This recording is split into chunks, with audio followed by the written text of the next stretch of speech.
Okay, so we made the shape. So tell me some things that you think about it. This is the intersecting cylinder shape.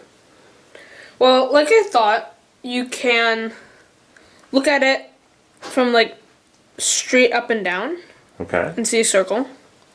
You can look at it in the X and Y directions and also see a circle. Okay. But it's not a sphere. All right. What are some differences from having the shape right here to hold in your hand compared to having it on this computer screen? Are there some different things that you see, or are there things that you see more clearly? I mean, I can see more clearly like the curves. It's a little hard to see that on the computer screen. Okay.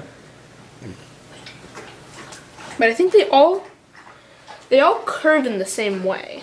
Like these are all sort of the same curve. Oh, that's interesting.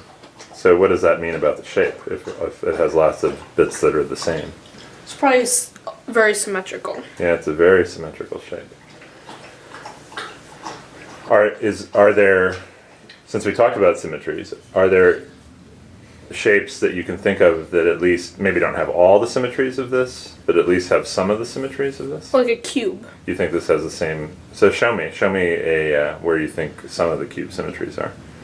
Well, like you have symmetry down the space diagonal, like this. Okay, interesting.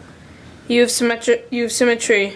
You can rotate it around the center of the face. Okay, so in a cube, when you rotate it around the center of the face, what was this? How many rotations were there? 4. 4. Okay, so can you show me one of those? Sure.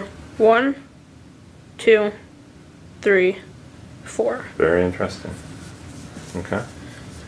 Although something that the cube, well, there's definitely symmetries that the cube doesn't have.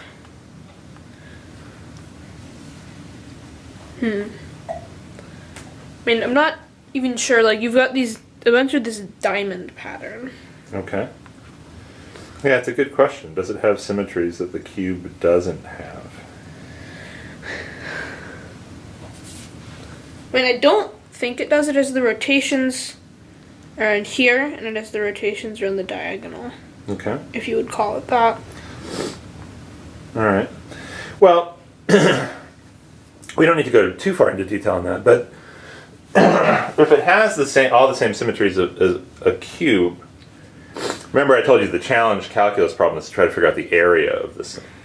So if it has the symmetries of a cube, some of the things that you might be interested in looking at, as our cats and dog are fighting, would relate to a cube. So it turns out the trick to finding the area of this in the calculus class is finding that this shape is made up of a bunch of squares, a bunch of two-dimensional squares stacked up together. That's the trick. It's very difficult to see those squares on the when you just hear about the intersecting cylinders, and even when you see it on a computer screen. But the squares, you've noticed that it has the symmetries of a cube, and so you're not that far away from seeing where the squares are. All right, good job.